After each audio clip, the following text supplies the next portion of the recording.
اپنی تعریف کروانا بھی ایک حاجت مندی ہے، نفس کی بڑی تباہی ہے۔ اپنی تعریف کو پسند کروانا، بندہ وہ حاجت مند ہے، وہ بندہ فقیر ہے۔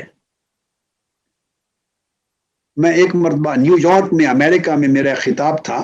تو خطاب ختم ہوا تو لوگوں نے ایک سوال کیا مجھ سے، سوال کیا کہ پیر کامل کی پہچان کیا ہے؟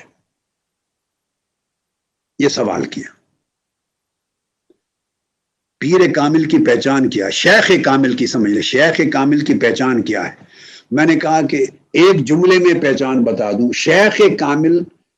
کی پہچان یہ ہے، وہ شیخ کامل ہے جسے مرید کی تلاش نہ ہو، جسے مریدوں کی تلاش نہ ہو، جو مریدوں کی تلاش میں دھکے کھاتا پھرتا ہو در بدر دنیا میں، ادھر جا ادھر جا، اور خطیبوں کو لے جا، مولویوں کو لے جا، نعت خوانوں کو لے جا، محنت کر، پیسے خرچ کر، پورے بندوبست کرتا کہ مرید پکڑے جائیں، مرید گھیر گھیر کے وہ پھر ان کے آگے خلیفے بنانا کثرت کے ساتھ۔ انہوں نے خلافتیں نہیں دی حضور قدوۃ الاولیاء نے کسی کو، یعنی خلافتیں بھی آج کل پیشہ بن گیا، پروفیشن بن گیا ہے۔ جیسے فرنچائز ملتی ہے نا، فرنچائز بڑی فرمیں ہیں تو آگے فرنچائز دیتے ہیں، برانچز کھلتی ہیں، یہ سٹار بکس ہے اس کے فرنچائز کھل گئے، یہ ٹم ہارٹن کے فرنچائز کھل گئے، یہ فلاں۔ آپ پاکستان میں جاتے ہیں، آپ گلبرگ مختلف جگہوں پر، لاہور، کراچی، تو مختلف ریسٹورینٹ، مختلف چیزوں کے فرنچائز ہیں، اس طرح مختلف کاروباروں کے فرنچائز ہیں۔ تو خلافتیں فرنچائز بن گئے ہیں، بزنس ہیں، چونکہ وہ آگے مرید بنائیں گے وہ نیچے اوپر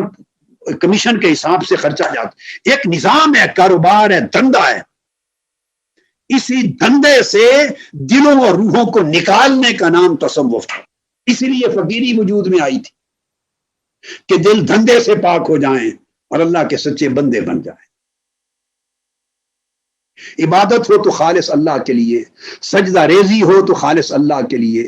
دین ہو خالص اللہ کے لیے، محبت خالص اللہ کے لیے، اخلاق خالص اللہ کے لیے، معاملات اور تعلقات خالص اللہ کے لیے، خالصیت ہو۔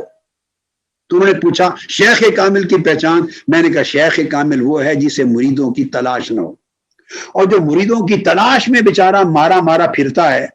تو جسے مرید کی تلاش ہے وہ شیخ کیسے ہوا؟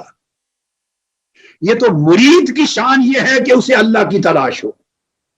مرید کی شان یہ ہے کہ اسے اللہ کی تلاش ہو، اور اگر کوئی کہلائے شیخ اور اسے تلاش مرید کی ہو تو آپ اندازہ کہ وہ تو بیچارہ مرید نہیں بنا، شیخ کہاں سے ہوگا؟ جو شیخ کہلائے اور تلاش اسے مریدوں کی ہو تو اللہ کی تلاش کا وقت کب آئے گا اس کی زندگی میں؟ تصوف کی جو زندگی ہے، فقیری کی زندگی، یہ اس کی ابتدا بے نیازی سے ہوتی ہے، دل بے نیاز ہوتے ہیں، اور اللہ کے سوا دل میں کسی شے کی اہمیت نہیں رہتی،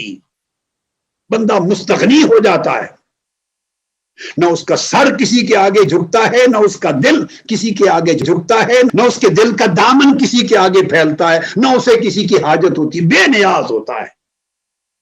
اس لیے فرمایا الا ان اولیاء اللہ لا خوف علیہم ولا هم یحزنون، نہ انہیں خوف ہوتا ہے اور نہ کوئی غم۔ غم سے مراد ہوتا ہے مفاد، ہاتھ سے چلا گیا تو غم ہوتا ہے، یعنی نہ انہیں مفاد ہوتا ہے نہ انہیں اللہ کے سوا کسی کا خوف ہوتا ہے، وہ بے نیاز ہوتا ہے۔ ولی کی تعریف قرآن نے بیان یہ کی کہ وہ بے نیاز ہوتا ہے،